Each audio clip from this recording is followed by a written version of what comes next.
নমস্কার বন্ধুরা, কেমন আছেন? প্রবাসিনী বাঙালির চ্যানেলে সকলকে স্বাগতম। আজ আমি বানিয়ে দেখাবো বেগুন দিয়ে মাছের তেলের রেসিপি, মানে তেল পোটার রেসিপি। চলুন, তেল পোটার রেসিপিটা আমি কিভাবে বানাচ্ছি সেটাই আপনাদের সঙ্গে শেয়ার করব। সাথে থাকুন, দেখতে থাকুন। আশা করছি আপনাদের খুবই ভালো লাগবে, কিন্তু সবার ভালো লাগবে না। যারা পছন্দ করে তাদের খুবই ভালো লাগবে, আর যারা পছন্দ করেন না তারা আর কী করবেন, ভিডিওটা দেখুন। আর যদি ভালো লাগে একটা লাইক করে দেবেন, কমেন্ট করে দেবেন। চলুন, রেসিপিটা কীভাবে বানাচ্ছি চালু করি। মাছের তেলের পোটা, এটা আমি রেসিপি বানাবো বেগুন দিয়ে। এই তেল পোটা অনেকেই খায়, আবার অনেকে খায় না, কিন্তু আমি ভালোবাসি, তো বেগুন দিয়ে বানাবো। সেটাই আপনাদের সঙ্গে শেয়ার করবো। শুধু বেগুন দিয়ে বানাবো, আর তার সঙ্গে একটা পেঁয়াজ দেবো।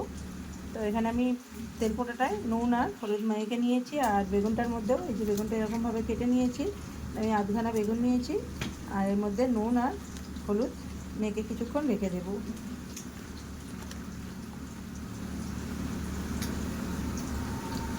আর তেল পোটাটা দেখুন খুব সুন্দর একদম।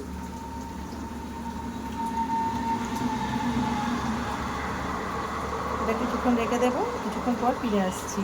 এই যে সর্ষের তেল দিয়ে নিয়েছি, তেল পোটার রেসিপিটা বানাবো তার জন্য অল্প একটু হলুদ দিয়ে দিচ্ছি। আর তেলটা কিন্তু আমি একদম অল্প দিয়েছি, নুন দিয়ে দিলাম, কারণ বেগুনটা আর পেঁয়াজটা ভাজার মতোই আমি এখানে তেল দিয়েছি, কারণ তেল পোটা থেকে তো তেল বেরোয়, সবাই জানেন। ফোড়নে দিয়ে দিলাম জিরে, আর দিয়ে দিচ্ছি দুটো কাঁচা লঙ্কা।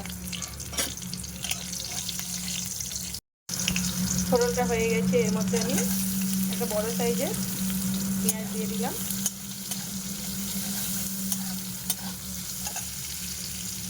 পেঁয়াজটার মধ্যে অল্প একটু নুন দেবো, নুনটা আমি তেলের মধ্যে দিয়েছি। আর মানে পেঁয়াজটা যেই পরিমাণ নুন লাগবে আমি দিলাম, তাই আমার বেগুনেও নুন দেওয়া আছে আর মাছের তেলেও নুন দেওয়া আছে। পেঁয়াজটাকে হালকা ভেজে নেব।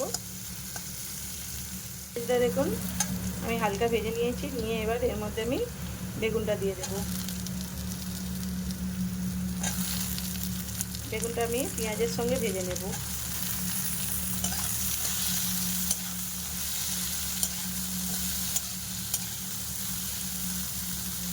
কিন্তু এটা আর তেল দেবো না।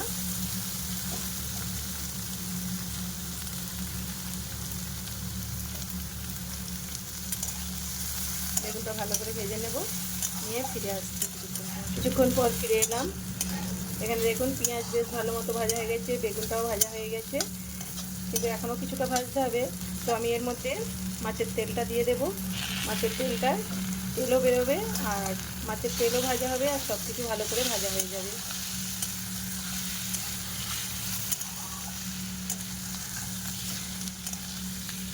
মাছের তেলটা একদম টাটকা তেলটা, অনেকে ফেলে দেয়, খায় না, আবার অনেকে খুব ভালোবাসে। আমিও মোটামুটি ভালোবাসি, আর আমি ভালোবাসি তাই ভাবলাম বন্ধুদের সঙ্গেও শেয়ার করি বেগুন দিয়ে পেঁয়াজ দিয়ে মাছের তেল পোটার রেসিপি।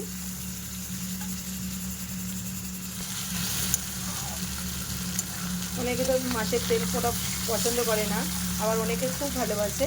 আমি মোটামুটি ভালোবাসি। তো আমি যেটা ভালোবাসি আর আমি যেরকমভাবে রান্না করছি তাই ভাবলাম বন্ধুদের সঙ্গে একটু শেয়ার করি। আপনারাও হয়তো যারা ভালোবাসে মাছের তেল, তারা এরকমভাবে বানালে আশা করছি ভালো লাগবে।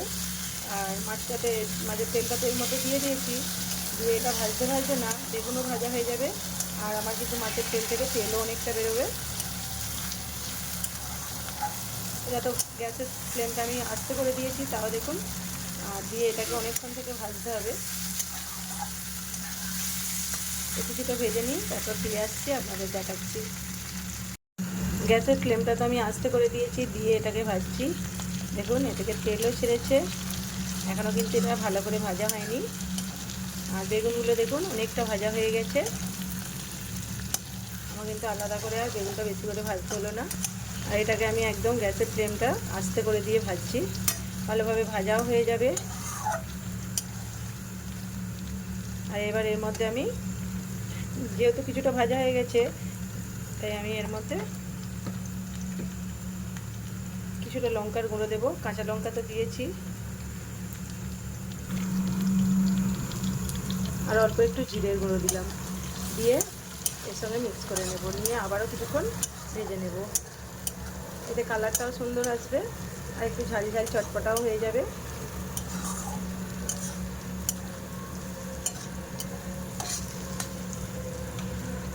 এটাকে আরও কিছুক্ষণ ভেজে নিই, তারপর ফিরে আসছি। এখানে দেখুন এটাকে বসিয়ে বসিয়ে বেশ ভালো করে ভেজেছি, মেঘটা ভাজা করে নিয়েছি।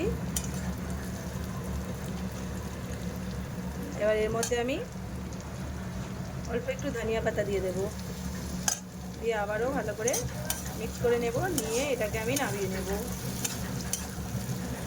আর এরকম বেগুন দিয়ে তেলপোটার রেসিপি আপনাদের কেমন লাগলো? রেসিপিটা যদি ভালো লাগে এরকমভাবে বেগুন দিয়ে তেলপোটা বাড়িতে বানিয়ে খাবেন, যারা শুধু খান, যারা ভালোবাসেন। আর তেলপোটার রেসিপি আপনাদের কেমন লাগলো? যদি ভালো লাগে এরকমভাবে বেগুন দিয়ে তেলপোটা বানিয়ে খাবেন, যারা ভালোবাসেন। আর যারা বাসেন না তাদের তো ফেলেই দেন, আর যারা খুব ভালোবাসে তাদের তো খুবই ভালো লাগবে। দেখুন হয়ে গেছে, আর কালারটা দেখুন খুব সুন্দরভাবে ভাজা হয়ে গেছে। এবার এটাকে আমি নামিয়ে নেব। আমি এটা কড়াই থেকে তুলে নিচ্ছি, আর আমি সব তেলটা তুলছি না, কারণ এই তেলটা অনেকে এই তেলটা পছন্দ করে, তো যাই হোক আমি এটা পছন্দ করি না অতটা, শুধু পোটাটা খাই, তো আমি এই তেলটা ফেলে দিচ্ছি, শুধু এটাকে তুলে নিচ্ছি।